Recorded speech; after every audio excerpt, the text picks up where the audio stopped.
Back to the big story of the day for us here on Newsroom. The Gauteng Health Department has refuted claims that the MEC, Qedani Mahlangu, deliberately delayed responding to a report regarding the deaths of psychiatric patients. This after media reports indicated that the Health Ombudsman, Professor Malegapuru Makgoba, released a report which Mahlangu allegedly then delayed, citing that she needs more time to respond to the findings therein.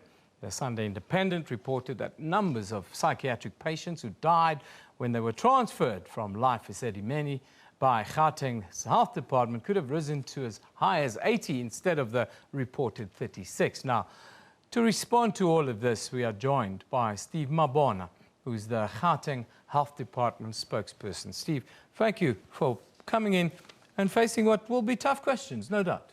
Thank you very much. First up, the response, your response to what you've heard from firstly the DA and secondly from the family member who of course, whose sister died. Look, the intention was not to delay the report. You'll have an understanding that, like as we've been saying, the report is quite voluminous, and the MEC had to study the report, but then on top of that, there is actually an expectation that she must respond to the preliminary report. And she felt that there was not enough time for her to do that, to consult and have that response ready, because we need to go into the report, go into specific on things that you can put context into. Because there are some of the things that you had to put context, and she wanted more time to do that. And with her discussion with the prof, they then agreed that the 24th, which was yesterday, it would be appropriate for her to, respond. And she did meet the deadline. By end of business yesterday, the report was with the Ombudsman. So the intention was never to delay the report. It was more about putting context and responding to a more sensitive issue. We're talking, loss of lives, which we not underestimate because it's quite a sensitive matter. So she had to give an appropriate response, which that's what she wanted to do.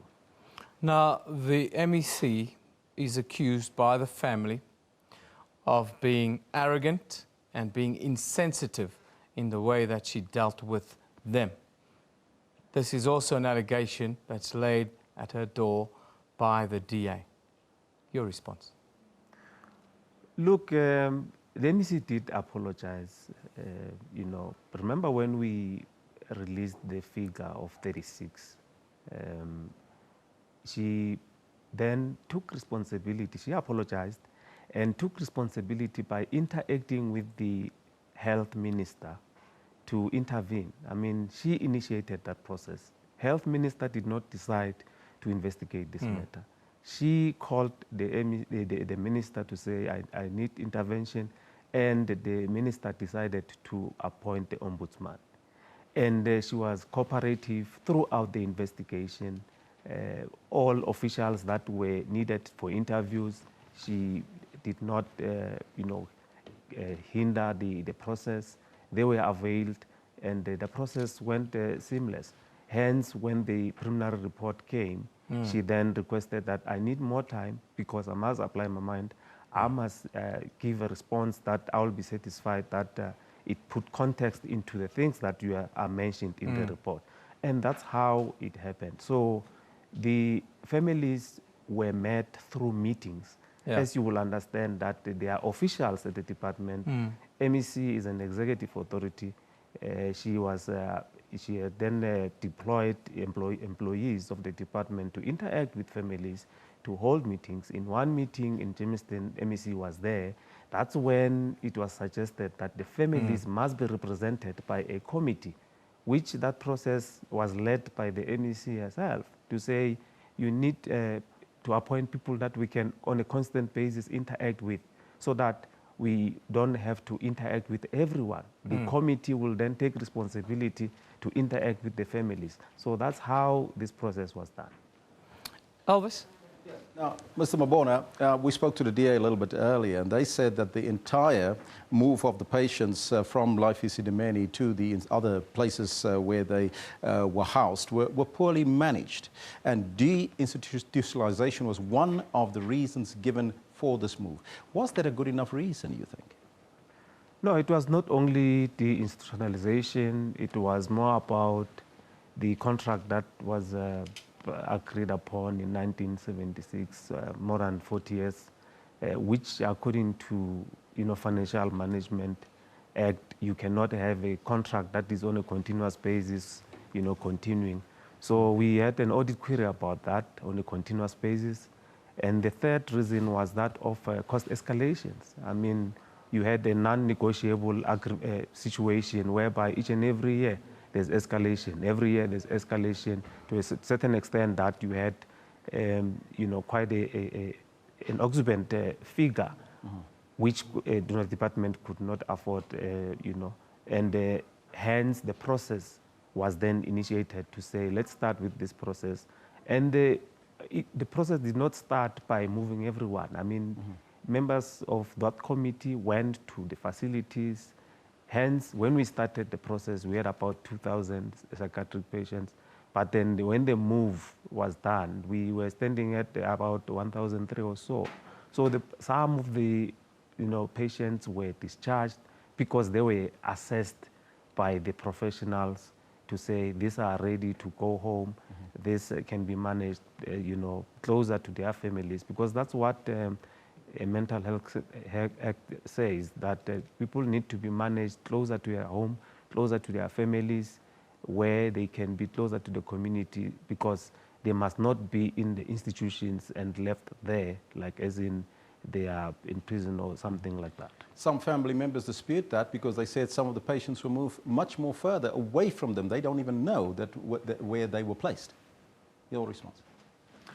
Look, the issue of the contact details of the families, that was a challenge because some of the psychiatric patients did not have enough visitations. So in the sense that the contacts that you had from Life Esidimeni, some of them, they were non-existent already, because you had patients who were there, some for 20 years or more, 15 years, but when you look at the visitation, in a year they will get 2 visitations, or one in a year will get just 1 visitation. So when you were given those contact details, some they were non-existent, some it was very difficult to trace their families.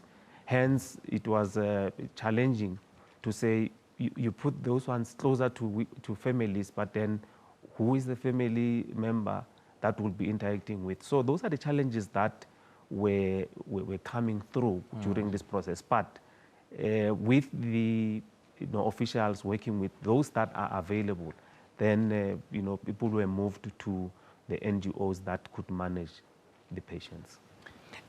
Hindsight, of course, always is a perfect science, and we can always look at what we've done in context. Now that you have a bit more context as the department, in the future, if you had to deal with a similar scenario, would you do it a little bit differently? Would you, some say you rushed it a little bit, would you take a little bit more time if you had that?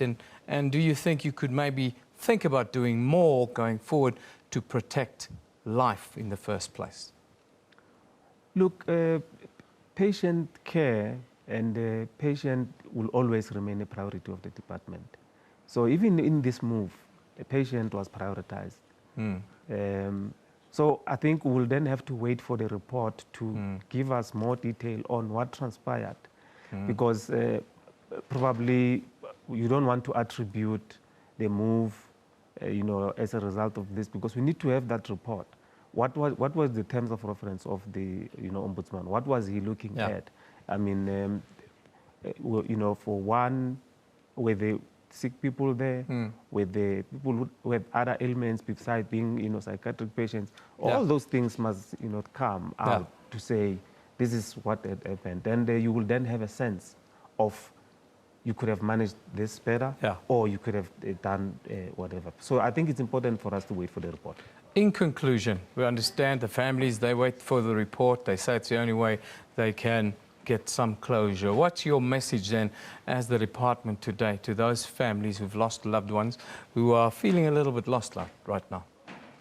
No, there's a lot that has been done. Families were met with government represented by the Premier. The Premier met with the families. Social development was there. There's some processes that are unfolding now. The faith-based organizations were there as well. So we had the support as the department from other stakeholders who were involved in this process. So on a continuous basis, it will continue. We interact with the families, and we will see then how do we manage it further. But, like as we said, we did apologize, to the families, and we will continue to do so. And it's just unfortunate that there's a loss of life, but then we need to understand what transpired, what led to this. Steve Mabona, I thank you for coming in and facing the music, as it were. There were lots of allegations levelled against you. I hope, for the sake of you, our viewers, and for the sake of the families, that most of those questions were answered. Of course, the report is due out soon, and we'll keep you in the loop as to what is in it and what comes out of it, and also what are the responses then of family members with regards to that. Thank you.